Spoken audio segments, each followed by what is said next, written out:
Thanks for checking out this movie review video. So this is for the 1981 Tobe Hooper film, The Funhouse, and yesterday I just put up Eaten Alive, also by Tobe Hooper.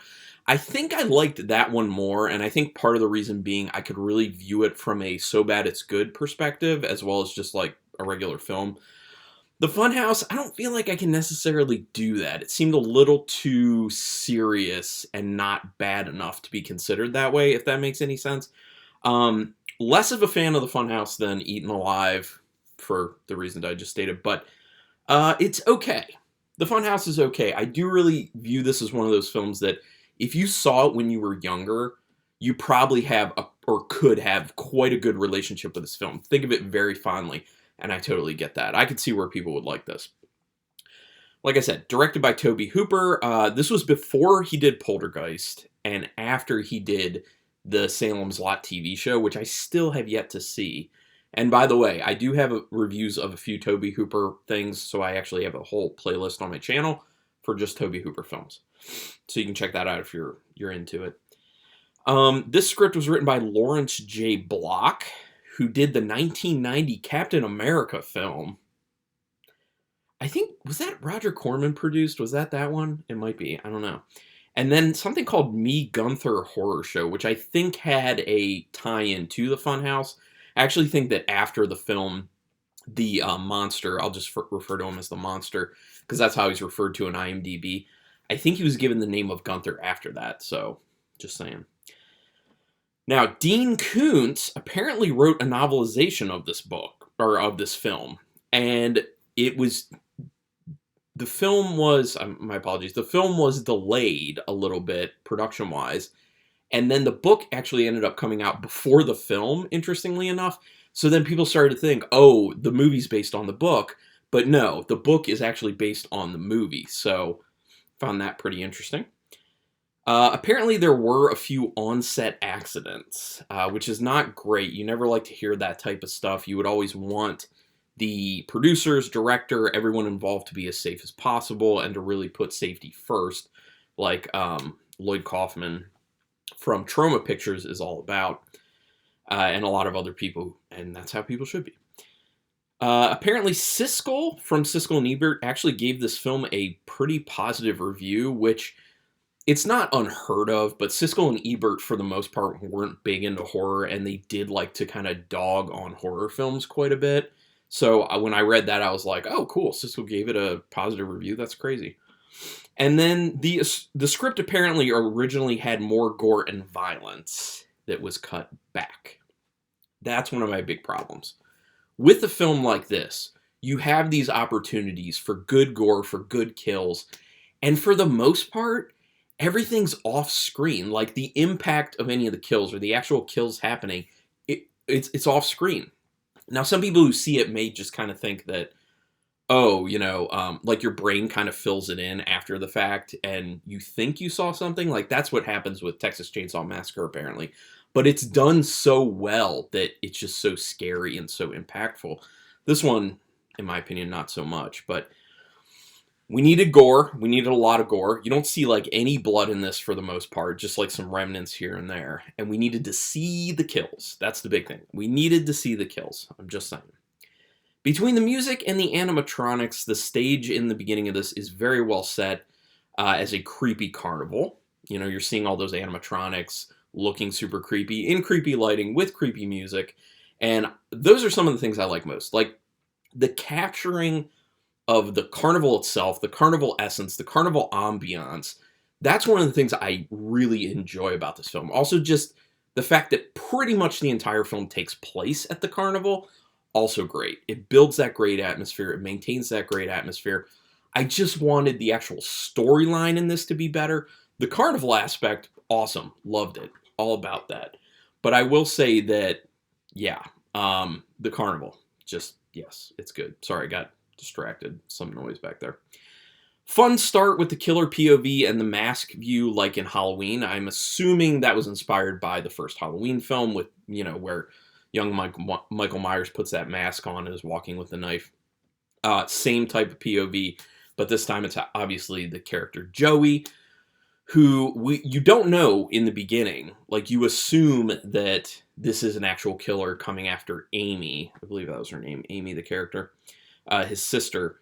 You do think that that's what's going on and someone's actually going to kill her. But her reaction is so weird that you believe, wait, there's something else going on here. And then when you see her actually take the knife and jam it against her and it just bends because it's, rubber, you're like, oh, okay. And then the reveal, it's Joey, it's the brother. So, yeah. But then she says something to him about like how she's going to get him back. And I thought that was going to end up really tying into the story later, where like Joey would get into a situation at the carnival where he would think that, oh, this is just my sister trying to scare me, and then he would get himself into danger further. But that never transpired, so I didn't really understand the point of that, except I guess they just figured that would be kind of a natural thing to happen between brother and sister, obviously. But I do like the start of the film. All the talk about the same carnival that's in town having left 2 dead in its wake last year sends a strong, foreboding message about this. And that's reiterated a few times. The parents talk about that when Amy says that she wants to go there. Then I think Buzz and the friends of Amy talk about it when they're in the car. And everyone's getting high except Amy. Take note of that. I'll talk about that in a second. Actually, my next thing. Teens partaking in marijuana. Their demise must be coming. Because we have to remember, this was a time of slashers. This was the 80s. And there were certain rules that happened with these films where if teens were doing things that were wrong, like partaking in marijuana in this instance, or sex or whatever, which that was also going on, they're going to die. They have to pay. They have to pay for their sins, pay for the wrongs that they've done. It's just what was happening in the 80s.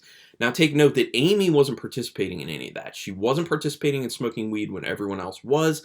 She also was a virgin. They made a point of saying that she was a virgin because that let you know even more she's the good one. She's obviously the one who will survive. Her and Joey, because, they didn't really like to kill kids so much in these films back then, so you could just assume that if there's a kid in peril, he's going to get away for the most part. Certain instances where that doesn't happen in films, but back then, mostly, yeah.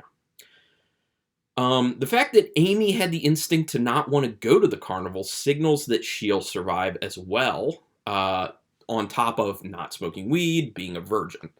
She's very weary of actually going to the carnival because she's trying to heed the warnings from her parents. She literally shifts her opinion after talking to her parents when they're like, I don't know, I think it's that same carnival that came through and 2 people were found dead after they left town.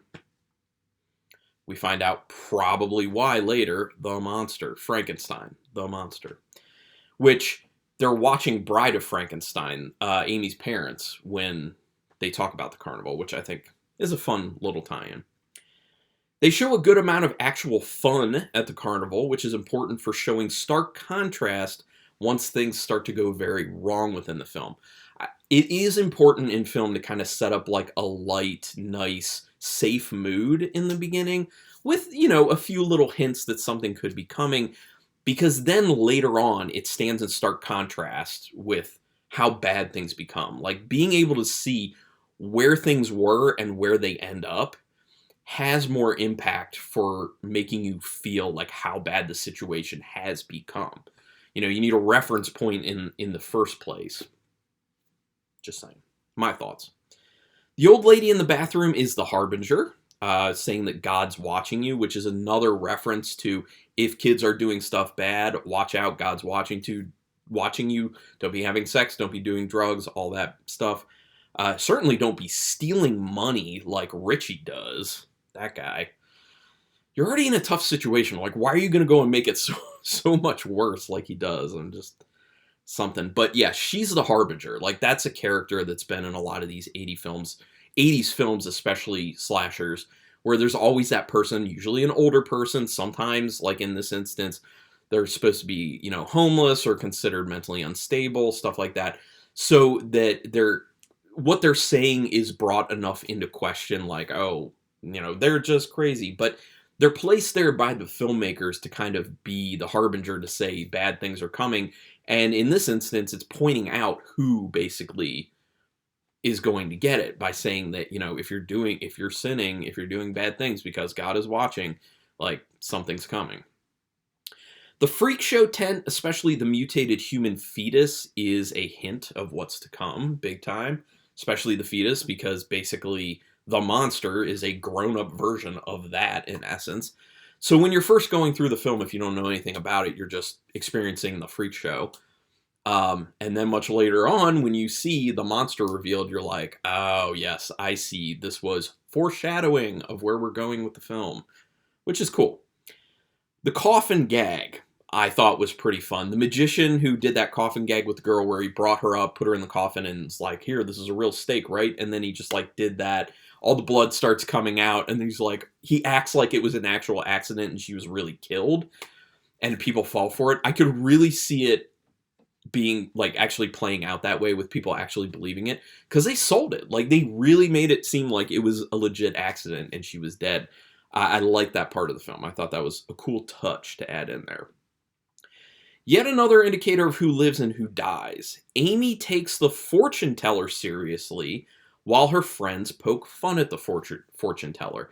She's trying to tell her what is coming, looking forward to the future, while the others are disregarding it, mocking it, making fun of it.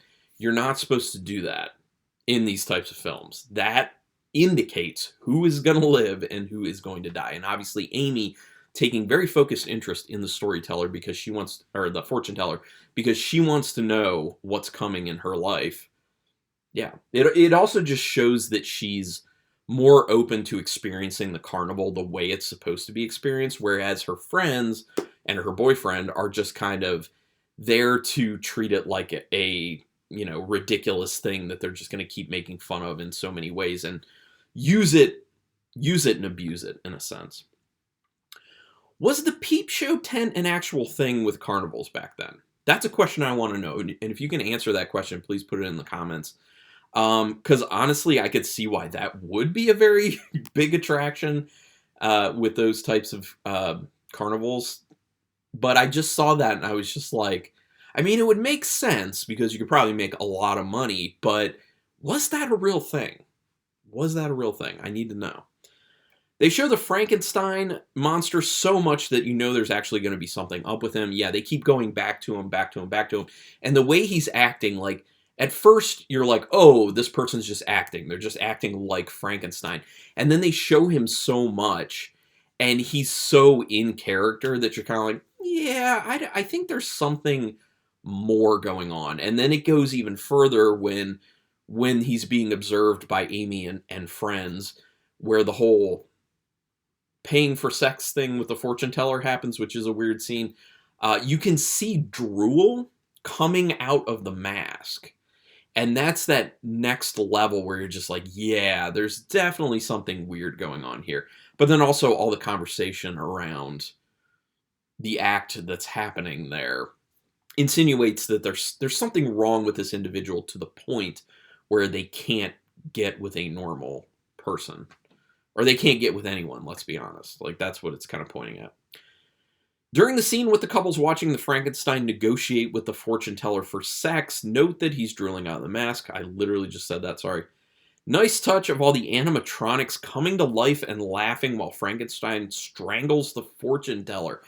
That just blows up the atmosphere, makes it way creepier, because what is creepier than that situation going on, adding a bunch of laughing, maniacal animatronics to it. It kind of reminds me a little bit of the Silent Night, Deadly Night scene where he's going on his rampage in the toy store killing people, and they just keep cutting to like shots of these creepy looking toys like they're witnessing the murder.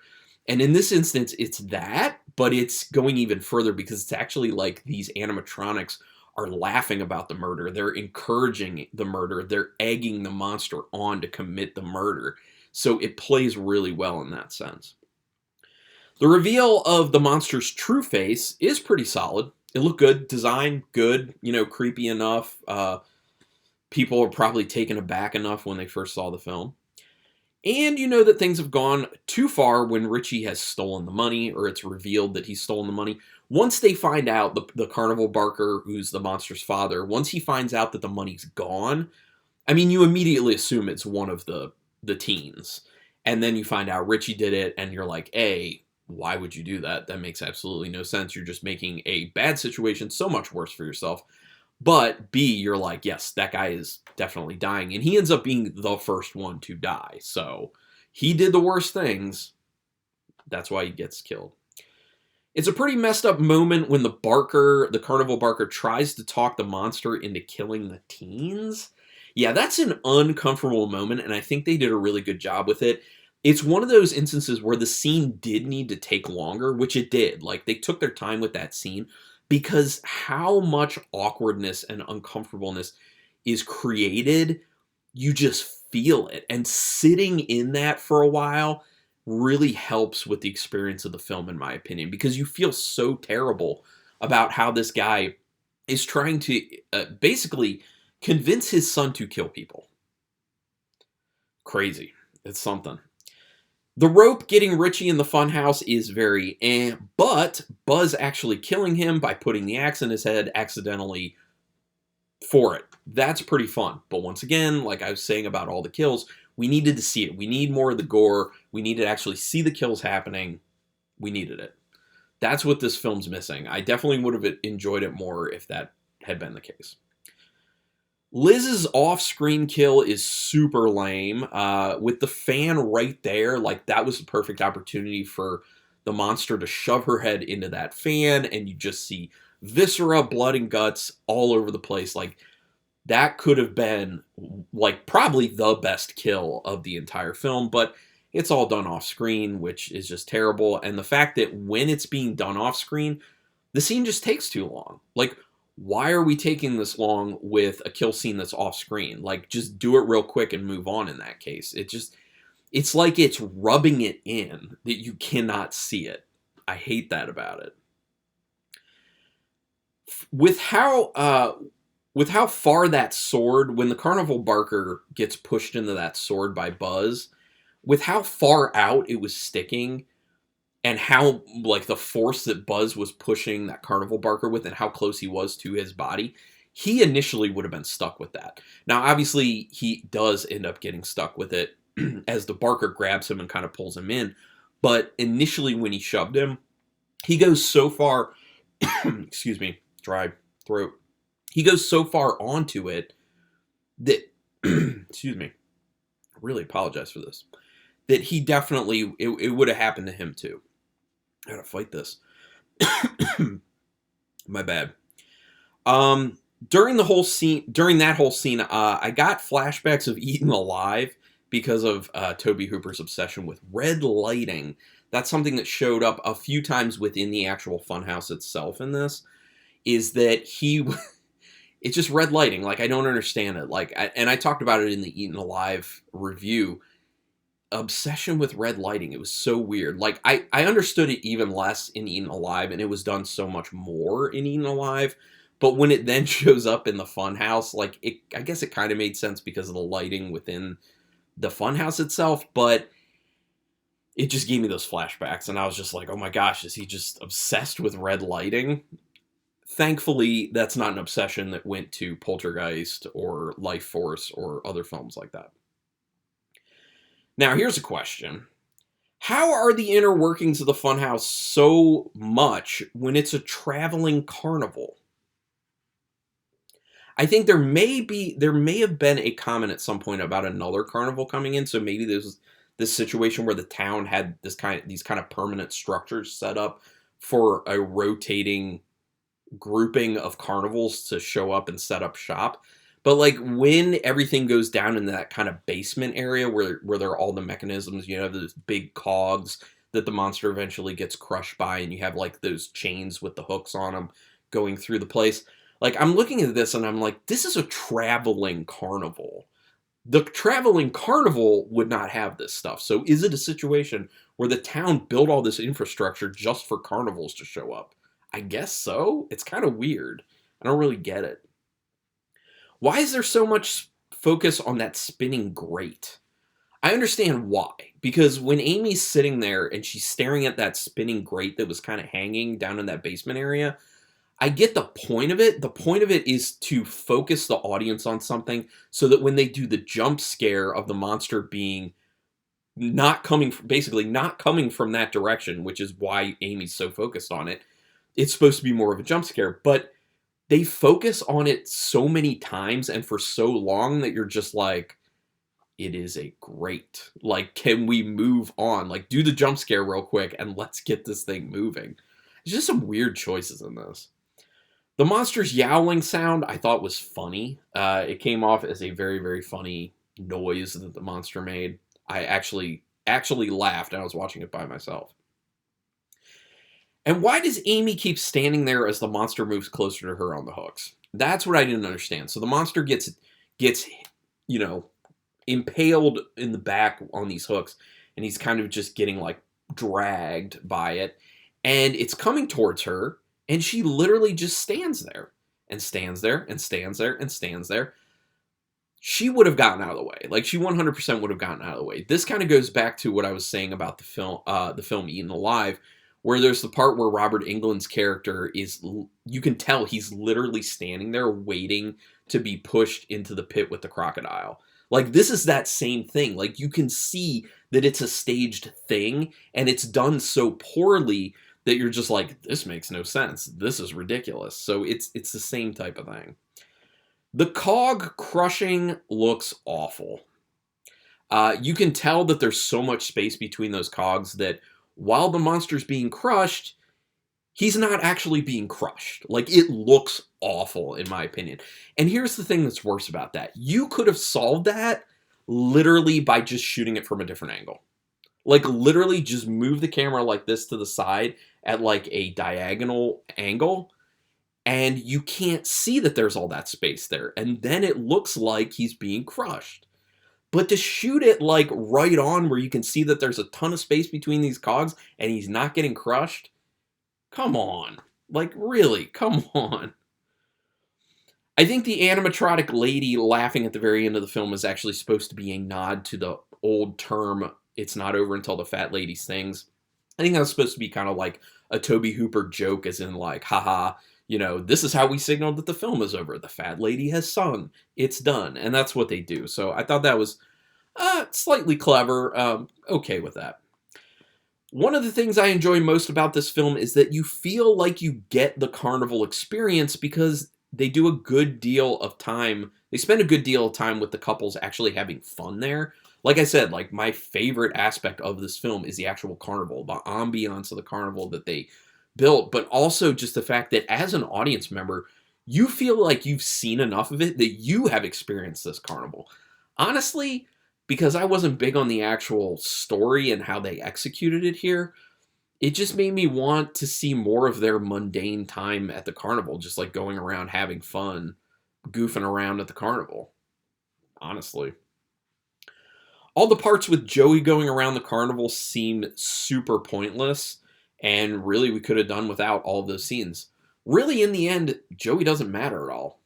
Does he? He really doesn't do a whole lot of anything. All of his scenes are him just kind of like walking around and looking at things, and they don't really amount to much of anything. He's not important to the story at all. We could have just deleted Joey from this entire film, like literally go through and edit out every single scene with Joey in it, and it's the same movie. It's the exact same movie. You're losing nothing. If anything, it would be a better movie because it's shorter. But that said, I didn't hate the film altogether. Like I said, the carnival stuff was super great. So out of 5 stars with half stars in play, I'm going to give it 2.5 stars because I literally do feel kind of like in the middle on it. Because obviously there were things I liked and things I didn't like. People talk a lot about Tobe Hooper kind of being an underappreciated director, which I get it for certain films, but when you see stuff like The Funhouse and Eaten Alive, you don't understand that. But that's why you then need to see things like, obviously, Texas Chainsaw Massacre, Poltergeist, and Life Force. Like, that's the stuff that you're just like, ah, yes, this is the Tobe Hooper we like. But I would love to hear other people's opinions on The Funhouse. Go ahead and put it in the comments, especially if you differ from me. Like, what do you love about this film? I really want to know, because maybe there's some stuff that If you tell me about it and I watch it again, maybe I start to like it a little bit more. I don't know. I'm open to hearing other opinions, basically. So let me know in the comments. Do me a quick favor, though. Hit subscribe if you haven't already for my channel. It is literally quick and painless and costs you no money, and it is the best way to keep me motivated, the best way to pay me back if you like this video or any video I've ever done on this channel. Also, hit the notification bell button because that way you'll know when I'm putting up new stuff, which I'm doing 4 videos a week at this point, and I think that's a good amount. But regardless, I really do thank you for taking your time to watch this video, and until next time, keep it brutal.